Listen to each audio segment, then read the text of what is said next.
Once, a woman of the night gave birth to a baby with a strange condition that made his face look rotten. His name is Xavier. He was mocked by the kids in the village and soon developed a problematic behavior. He would have an angry tantrum and harm those around him. When the problem started to get out of control, Xavier's mother would lock him up in his room, only open up to feed him once a day. Isolation did calm him down until he somewhat became normal again. He begged his mother to let him do something out of boredom. Out of pity, she brings Xavier a regular of hers. The local executioner, Olaf, became Xavier's master. Xavier would work mundane tasks for Olaf, like cleaning and tending the lawn.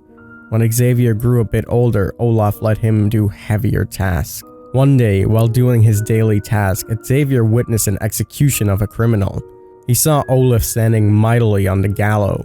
The crowd cheered for Olaf and wanted the criminal to pay for his crime. Then, the axe swung down and the head came clean off. That night, Xavier asked Olaf if he could become an executioner.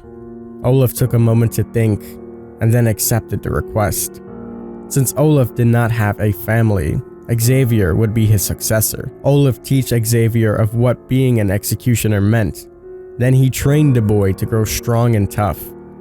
Xavier learned about different methods of execution and which one is more humane and which is more cruel. Olaf told Xavier that it's important to know when to use what method. Xavier worked out his physique day and night. He worked past his limits to impress his mentor. Soon, Xavier's first execution came. He put on his hood to conceal his decaying look. It went perfectly. People loved his performance. He slowly took over Olaf as the town executioner. It seems like Xavier starts to enjoy the sound of those who begged for mercy. The sound of despair pleased him. It twisted him to the point of no return. Years went by when Olaf and Xavier's mother suddenly died from an illness. Xavier lived all alone. He kept on executing criminals day to day until it was not enough to satisfy him. The day that he was supposed to execute the assassin who tried to murder the king and the princess, Xavier rigged the gallows parts. The assassin freely broke free and fled. Xavier took his axe and chased after the criminal. He swung it wildly, killing innocent bystanders. Xavier did not care. The erotic sound of dying people fueled his rage. He finally caught up to the assassin and killed him. Looking back at the bloody path, he laughed in despair. He knew he could never return, so he ran deep into the forest and never returned again. The new killer for this chapter is called the Executioner. The Executioner is a tall, very muscular man who has several marks and gashes on his skin, with blood dripping off of them. He has a tattered executioner's hood, seemingly torn off of a full robe and knee plates. The hood leaves his mouth exposed, showing his skeletal face. The executioner's power is called Executioner's Methods. By fusing the soul of his victims into his weapons, the executioner has the ability to change his weapon. Hold the alternative power interaction for 2 seconds to swap weapons. While swapping weapons, the executioner's movement speed is decreased by 10%. Hold the power interaction for 2.4 seconds to unleash the power of the current weapon. Here is how the weapon system works. Starting the trial, the executioner's weapons order is always greatsword, battle axe, hammer, and flail.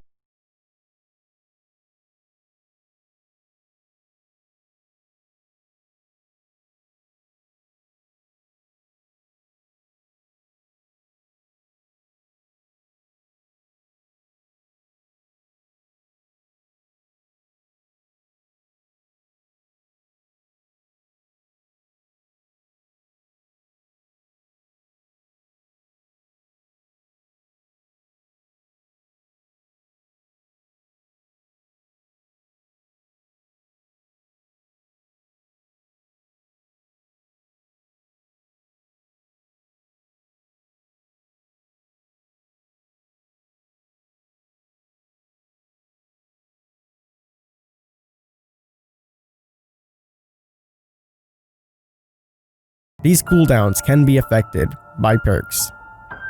The next weapon is the Battle Axe. Holding the power interaction, the Executioner movement speed is decreased by 34%.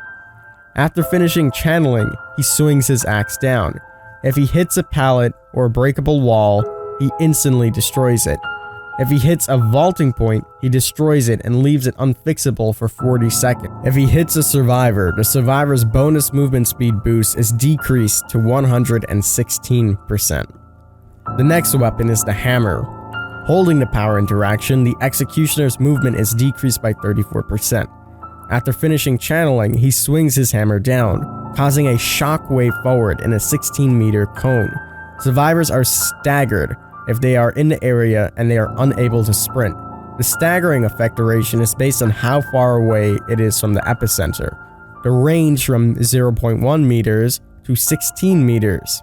And his final weapon, the Flail. After finishing channeling, he spins his flail 270 degrees for 3 times over 2.4 seconds.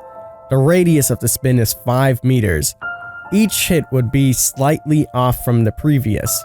Survivors that are hit by the flail will be immune to subsequent hits. The Executioner's add-ons will now be shown on screen. We're gonna focus on the 2 ultra-rare add-ons that they have. The first one is Soul Forged Gloves. This allows the Executioner to choose which weapon he uses. Moderately increases the charge time for all weapons. The next one is Legend of the Executioner. The Executioner can use all weapon powers at the same time. The powers are disabled until the Executioner switches weapons. This considerably increases the charge time of all weapons. The Executioner comes with 3 teachable perks. The first one is Executioner's Sight. See them swarm and bleed. You can no longer grab survivors. However, whenever you hit a healthy survivor, all other injured survivors have their aura revealed for 4 seconds. This perk has a cooldown of 40, 30, and 20 seconds. The next perk is Hex. Finish the job. While you are 24 meters away from the hooked survivor, you get a notification and see survivors' auras when survivors are within 5 meters of the hooked survivor. The unhooking action is 1, 1.5, and 2 seconds longer. And his final perk is Feast of Blood. Whenever you put a survivor into the dying state, all other injured survivors become inflicted with the broken status effect for 60, 75, and 90 seconds. The mori of the Executioner is that he kicks over a survivor, so they are on their back, summons his battle axe, and beheads the survivor. The new survivor for this chapter is Hannah Graceland. Hannah Graceland was the only child of Mason and Joanna Graceland. Her father was a police officer and her mother was a stay-at-home mom. Even though her mother had problems with drinking, Hannah lived a normal life with her family. However, Hannah feared her happy and normal life would soon end. Her worst fear came true when her father was shot through his head after responding to a bank hostage situation. At the hospital, the doctor announced his date of death, Hannah's 6th birthday. The grief and misery affected Hannah's mother's drinking problems terribly. Just a week after his passing, her mother was always in an alcoholic rage. Shouting matches soon became physical, insults mixed with violence, slowly degrading Hannah's childhood. Hannah was a smart kid. With a few tin cans and strings, she was able to set up a basic alert system. With this, she could avoid most of her mother's outbursts by quickly hiding in various places around her room. Hannah took the first opportunity to leave the house as she was accepted to college. She was enrolled into multiple electronics and mechanic classes. Not only that, but Hannah also enrolled in self-defense and martial art courses because of her troubled past with her mother. After a couple years, she was able to graduate with a degree that allowed her to create and sell her own security equipment. Every night, she would try to improve her devices and would advertise to make quick money, and eventually, her hard work paid off. A local museum took interest in her security devices and skills and offered her a job as a security guard. They also bought and used her devices and security systems in a museum itself. After a few months passed by, the museum started to organize a big event. The theme was Medieval's Dark Age. As such, security was also increased. One piece among others was somewhat ominous. It gave presence and gave everyone chills down their spine. Within the glass box, a tattered hood and torn robe with metal knee plates seemingly emitting an aura that sought pure evil. With day quickly turning to night, after the work crews unloaded all pieces, Hannah set up her devices at the museum's security system so no theft would slip in and take any of the valuable exhibits. After a few hours passed, one of the alarms went off at one of the displays, telling her somebody had tripped the security system. She quickly looked at the monitor, but the camera only projected static. Without hesitation, Hannah bolted off of the office and quickly arrived at the display room, only to realize the glass case was broken. The exit door close to the case was practically off the hinges, leaving the entrance wide open.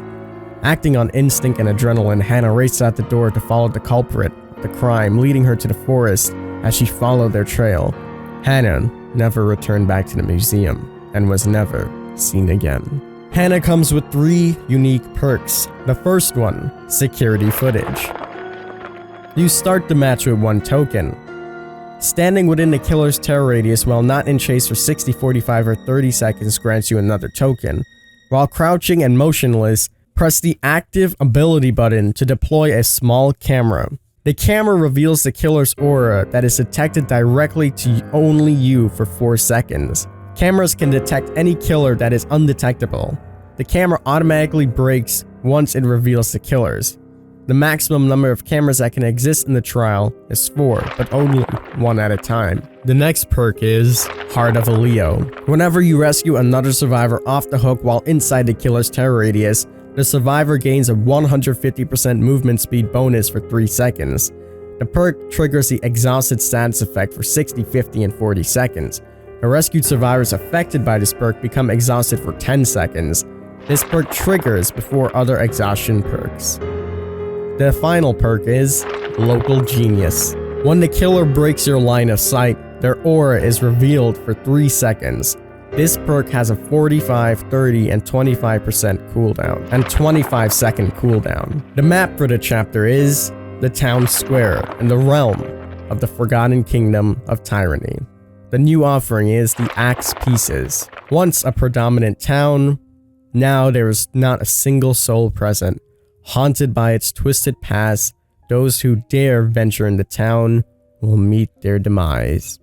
The old medieval town square where Xavier held many of his executions through it is now broken down, and many of the buildings are half destroyed. The streets are abandoned and destroyed, only inhabited by the crows of the fog and the dreadful feeling of despair. And that is going to wrap up the first chapter in a very, very long time. I hope you guys did enjoy. This was one of the better chapters that I've seen, and I promised these guys that I was going to make this chapter almost a year ago, and we never really brought the series back. But today, now that we have some more time, it is time to revive the fan-made chapters. I hope you guys did enjoy the first episode of Season 2. Again, big shout out to these guys and this entire team for putting this amazing chapter together. It was so well done, and I hope that more chapters in Season 2 will follow among the excellence that this chapter has brought. If you guys would like to submit your own chapters, the only way that your chapter can be picked is by joining our Discord and going on into the chapter section, posting your chapters there and submitting it for review. By doing that, we'll look over all of the chapters and we'll pick one every single week to be featured on the next episode. I hope you guys did enjoy. As always, I'm the king. I tip my crown to you guys, and we'll see you in the fog.